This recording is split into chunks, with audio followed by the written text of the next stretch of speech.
This is Alion here. Don't forget to like us if you enjoy what you hear today, and feel free to subscribe for free.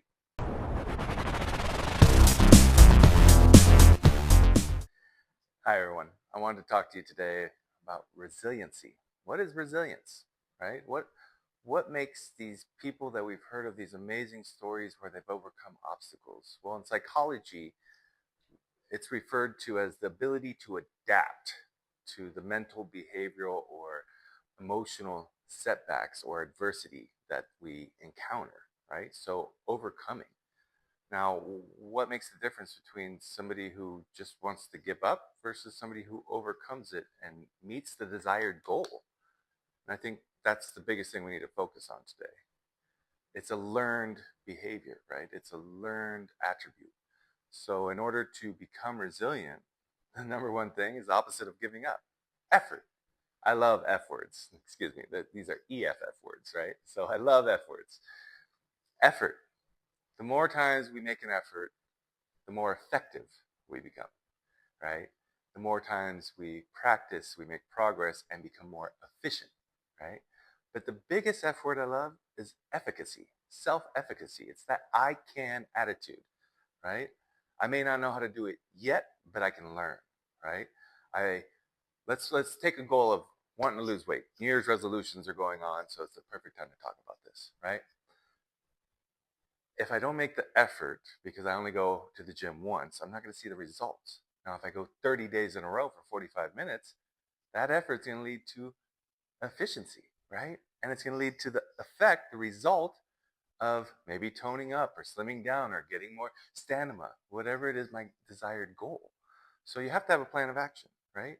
But most importantly, that goal or focus, that's the motivation, right? Okay, I want to lose weight. I want to be healthier, if it's that. Or I want to get that promotion, right?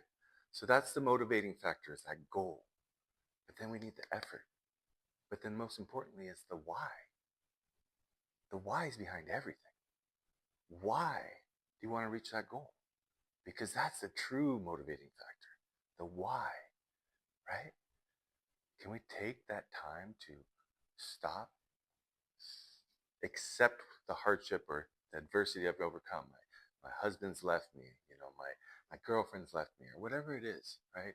Or the doctor told me that I'm going to be diabetic if I don't cut down my sugar intake. Whatever it is, accept it, then take that plan of action and move forward with that plan of action, but with continued effort. Because if we don't try, we've already lost. So what do we have to lose by trying? Absolutely nothing. Because it's not an expectation, it's a goal. And if my goal, let's say, is to run a 4-minute mile, but I'm only at 8 minutes, but after 30 days I'm at 7 minutes, I'm still striving towards my goal. I'm still becoming better, the better version of myself. So there it is. F words: effort, efficiency, efficacy. I know I can do it. I know you can do it. So let's remember that we're all resilient individuals because it's learned.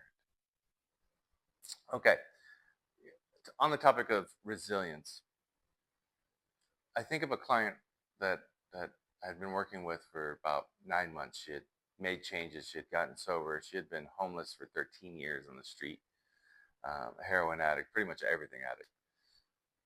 She had got into sober housing. She was going to her counseling, her groups, everything, and had gotten a part-time job and had even signed up for one class at a time and was like making her changes.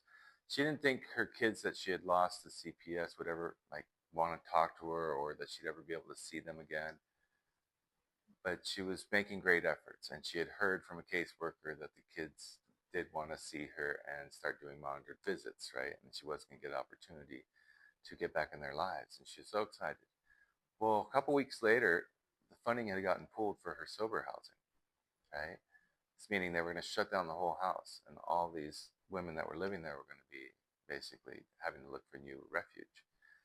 And she started freaking out, like almost going into a panic attack. And so I very calmly asked her, I said, "How long were you a heroin addict?" And she told me 13 years. You know, the average lifespan before death or imprisonment is 5 to 7 years. And I said, did you know that? And she's like, you're right. I said, how long of that were you homeless in the streets? And she's like, 5 years.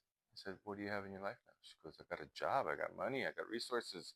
She goes, and I got a van, right? I have a car. And then she started to smile. She goes, I have so much right now. Like, what am I worried about? I lived on the streets with nothing for 5 years and still managed to reach my goals of getting high every day. I can do this, right? So I seen her a couple weeks later in group. And I'm like, how you doing? She goes, good. I found housing. Like, I spent a couple nights in my van, but it was okay. Like, I found housing. I'm doing good. I got more hours at work. And not only that, my visit with my kids went great. You see, her efforts led to going forward instead of just giving up and hopeless and catastrophization. Can we be aware? Can we realize that effort can lead to anything? Thank you. Alion here, wishing you a good week. And remember to subscribe for free and give us a thumbs up.